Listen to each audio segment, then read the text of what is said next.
Olá, doutores e doutoras, tudo bem com vocês? Bom, nós iremos tecer alguns comentários a respeito do dissídio individual de natureza trabalhista, tá bom?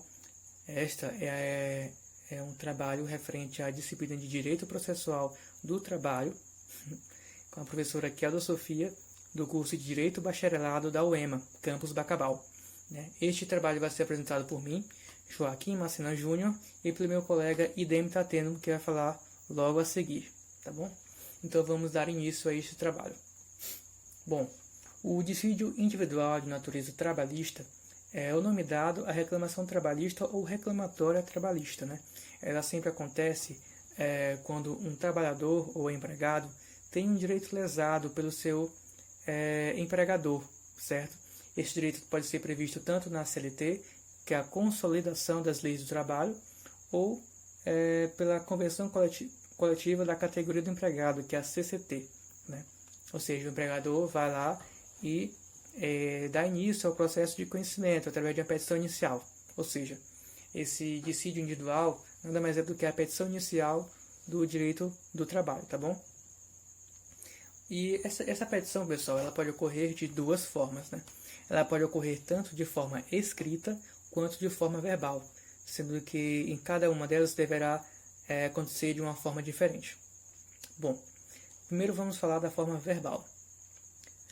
Na forma verbal, o empregado comparece a uma das varas da Justiça do Trabalho e expõe os seus direitos que foram lesados, né? O que ele não pode esquecer é que ele deve retornar no prazo de 5 dias para que seja reduzido a termo, né? Ele deve reduzir a termo em 5 dias, em até 5 dias. Caso contrário, pessoal, ele pode sofrer uma sanção, que é a preempção temporária, tá bom?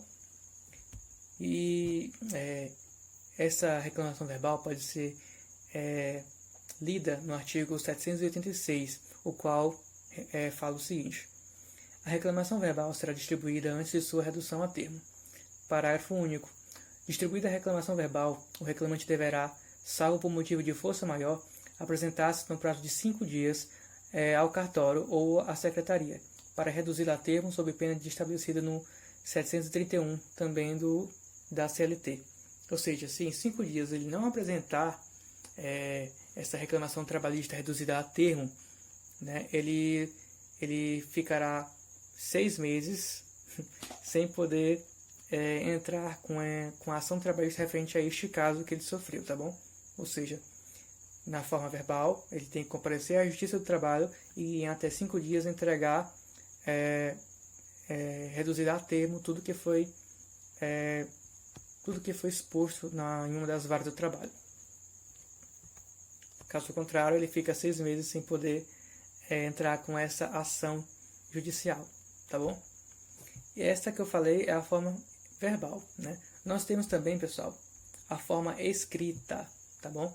A forma escrita da reclamação trabalhista, ela é descrita no artigo 840 da CLT, né? O qual fala o seguinte: a reclamação poderá ser escrita ou verbal.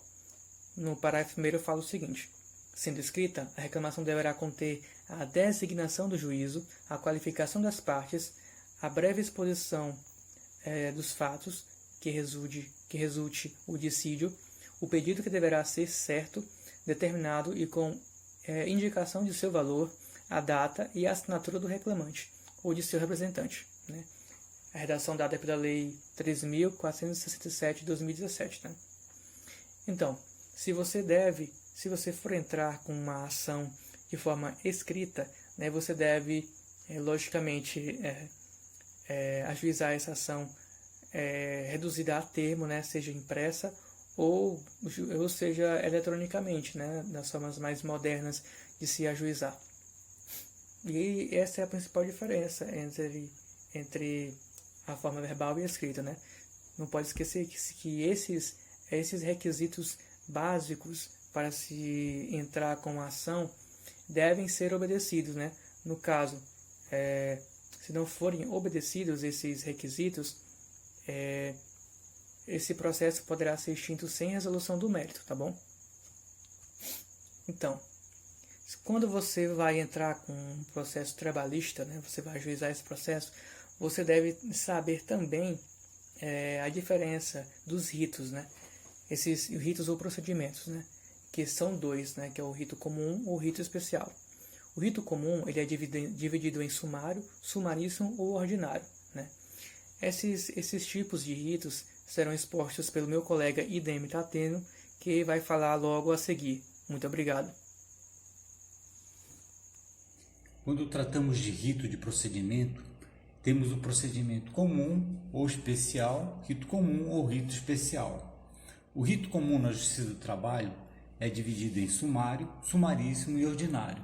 Posteriormente estudaremos todos os procedimentos especiais. Na realização da petição será verificada qual rito será utilizado.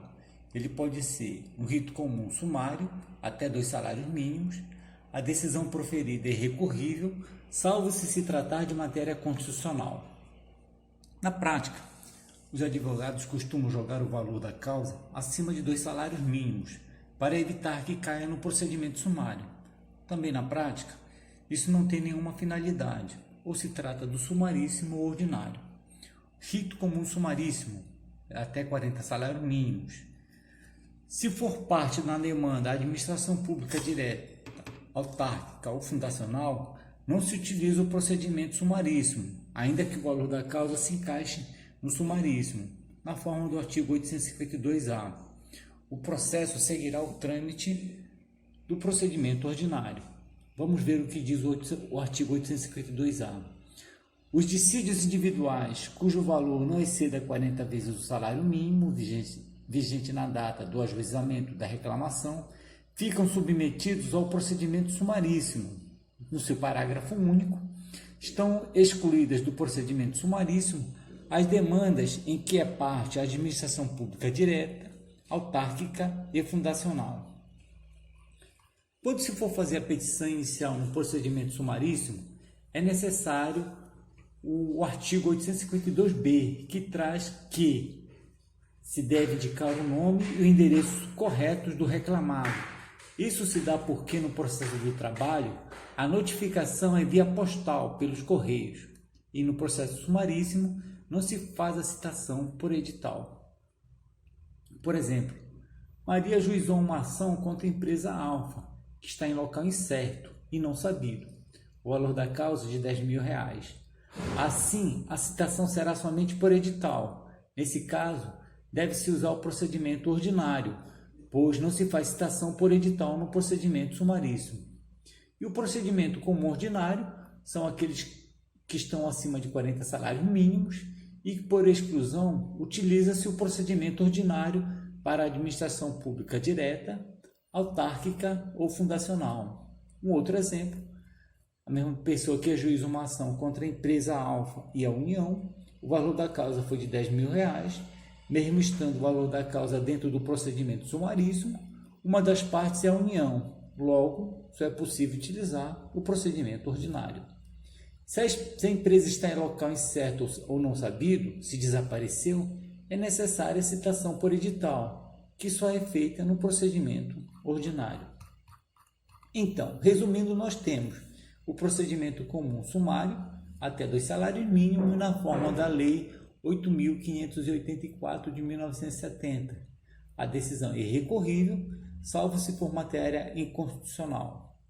Temos também o sumaríssimo, até 40 salários mínimos, ou seja, entre 2 até 40 salários mínimos, na forma do artigo 852-A e seguintes da CLT.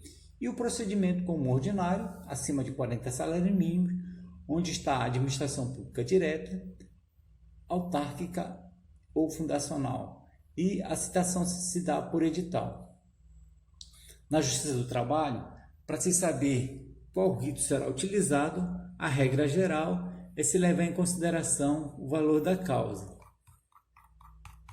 Os procedimentos especiais são aqueles: o inquérito judicial para apuração de falta grave, o dissídio coletivo previsto nos artigos 856 a 871 e 873 a 857 da CLT, assim como também com procedimento especial, a ação de cumprimento, que é aquela em que a sentença ou decisão normativa do processo trabalhista não é executada e sim cumprida, podendo ser espontâneo ou por coerção mediante ação de cumprimento, conforme o artigo 872 da CLT. Com isso, pessoal, encerramos essa pequena apresentação e ressaltamos que os procedimentos especiais é um trabalho à parte que vai ser desenvolvido por outra equipe. Obrigado.